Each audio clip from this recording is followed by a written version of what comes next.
আসসালামু আলাইকুম, কেমন আছেন সবাই? আই হোপ সবাই ভালো আছেন। গাইজ, আজকে সকালে মুরগি তুলতে গিয়ে দেখি একটা বাচ্চা এক্সপায়ার হয়ে গেছে। খুব আফসোসের বিষয় গাইজ। এই ঠান্ডার সময়, আজকে হলো শীতকাল, এটা পৌষ মাসের 6 তারিখ। আজকে থেকে মানে প্রচণ্ড ঠান্ডা। সকালে ঘুম থেকে ওঠার পর দেখি মানে মেঘের কারণে সূর্য দেখাই যাচ্ছে না। এই কারণে আমার মুরগির বাচ্চাগুলো অনেক অসুস্থ হয়ে যাচ্ছে। মুরগির বাচ্চাগুলোকে কীভাবে রক্ষা করব আমি তো কিছুই বুঝতেছি না। আর দেখেন গাইজ, আমাদের যে মুরগির বাচ্চাগুলো ছিল তার মধ্যে দেখেন এখানে একটা বাচ্চা মারা গেছে। মনে হয় এটা হলো শীতকালীন একটা অসুখের কারণে মারা গেছে একটা বাচ্চা। এত বড় বাচ্চা কিভাবে যে মারা গেল আমি বুঝলাম না। আজকে দেখেন আকাশে এখনো সূর্যের দেখা নেই। আজকে হলো এতটা ঠান্ডা যে কোনো রোদ ওঠে নাই এখনো, মানে মেঘে দিয়ে ঢাকা পড়ছে। বাচ্চাগুলো এখানে 1 2 3 4 5 6 7 8 9 10টা বাচ্চা ছিল, তার মধ্যে একটা বাচ্চা এক্সপায়ার হয়ে গেছে রাতের মধ্যে। আর গাইজ, এদের পানিটা সকালে উঠেই গরম পানি দিতে হবে। এই কলটা চাপাচাপি করলে অনেক কয়বার চাপাচাপি করলে যে যেমন গরম পানি বেরায়, অনেক গরম পানিটা, এই পানিটা সকালবেলা দিতে হবে। এখানে আমি খেতে দেব খাবার। এই যে এখানে আমি যেগুলো আমার মিক্সচার আছে এইগুলো এখানে দিয়ে দেব।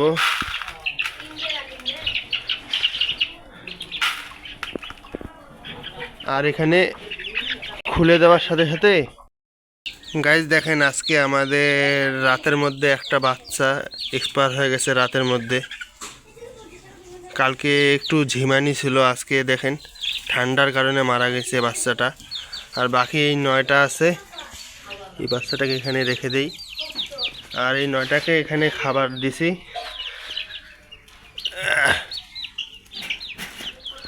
আয়,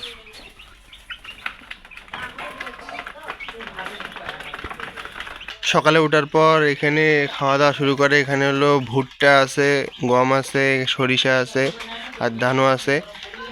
আর এগুলো খেলে দেখা যায় যে শরীরও গরম থাকে। আর রাতের মধ্যে এই খাঁচাটার মধ্যে ছিল, আমি ঢেকে দিয়েছিলাম, তাও মনে হয় ঠান্ডা লাগছে। আমি আজকে একটি কাজ করতে হবে। যেগুলো লাল লাইট আছে, যেগুলো গরম হয় ওই লাইটগুলো এদের খাঁচার উপরে দিয়ে দিতে হবে।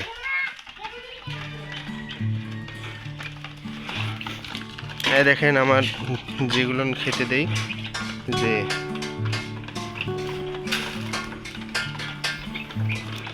এখনো বড় মুরগিগুলোকে ছেড়ে দেই নেই। আগে এই মুরগিগুলো খাওয়ার পর আমি বড় মুরগিগুলোকে খেতে দেবো।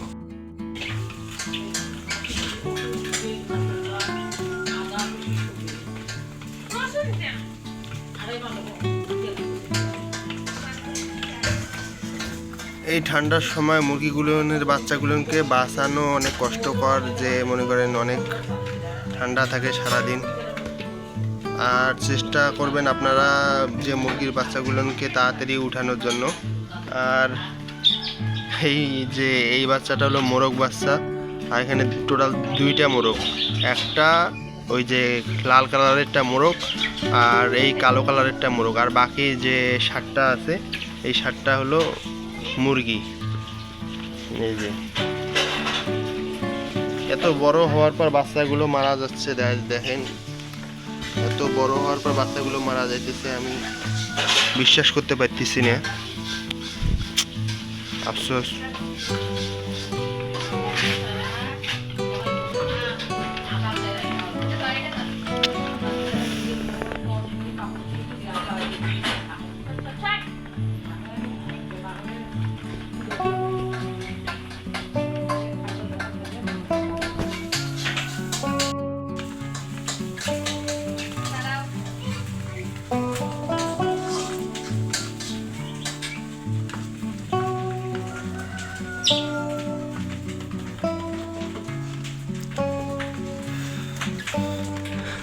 বাচ্চাটা কত বড় ছিল দেখেন গাইস। বাচ্চাটা টোনার মধ্যে খাবারও নাই বেশি।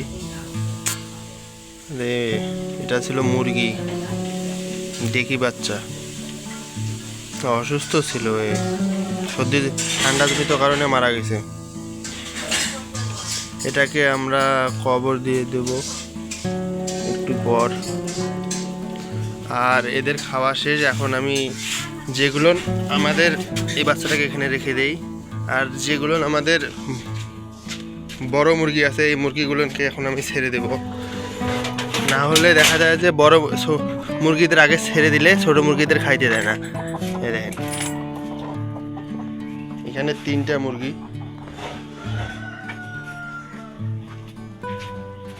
আয় আয়,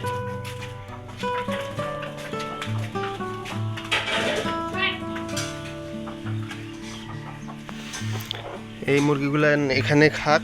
আর আমি যে ঘুঘুগুলোকে এখনও ছেড়ে দিইনি, ঘুঘুগুলোকে এখন একটু ছেড়ে দেই। এই দেখেন আমি এটা পুরাটা পলিথিন দিয়ে কভার করে দিয়েছিলাম যাতে ঠান্ডা বাতাসটা না যাইতে পারে।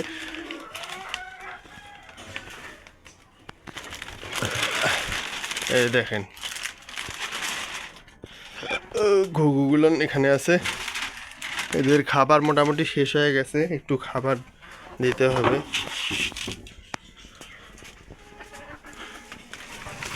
এইখানে খাবার দেই। এখানে খাবার দেওয়ার সাথে সাথে এরা কিভাবে জানি টের পায়, এখানে সাথে সাথে খাইতে আসবে, দেখবেন। দেখেন, আর এই বাচ্চাগুলোকে বাঁচানো অনেক কষ্ট হয়ে যাইতেছে। আমি বুঝতেছি না ব্যাপারটা কি, মানে এত বড় বাচ্চা হওয়ার পরেও যদি এইভাবে মারা যায় তাহলে কি করব গাইস। আপনারা যদি কেউ জেনে থাকেন যে মারা গেল কি কারণে, মানে কি ওষুধ খাওয়াতে হবে, আপনারা অবশ্যই কমেন্ট করবেন। আর এই মুরগিটা এখনও ডিম পাড়তেছে না। এই যে যে ঘুঘুর পানিগুলো আছে এগুলো একটু চেঞ্জ করে দিব।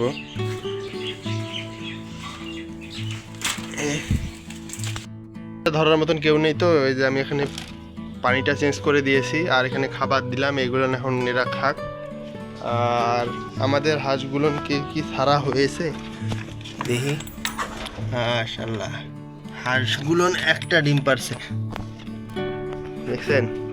হাঁসগুলো একটা ডিম পারছে আমাদের। কালকে মনে হয় 2টা পারছিল, আজকে একটা ডিম পারছে। আর মুরগিগুলো সারাদিন এই যে এই মুরগিটারেও ঠান্ডা লাগছে।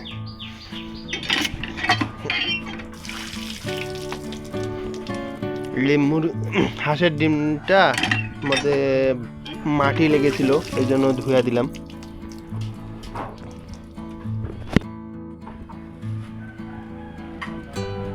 আর এই বাচ্চাটাকে এখন কবর দেব।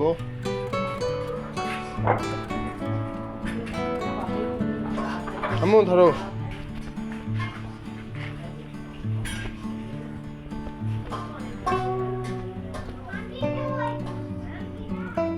গাইজ আমি এখানে ডিমগুলো রেখে দেবো। এখানে হলো এই 2টা হলো হাঁসের আর বাকি এই 3টা হলো মুরগির। আর এই কবুতরের মধ্যে যে পায়রি কবুতরটা এখনো অসুস্থ, এইটা সুস্থ হয় নাই। আর পায়রাটা মোটামুটি একটু সুস্থ হয়েছে।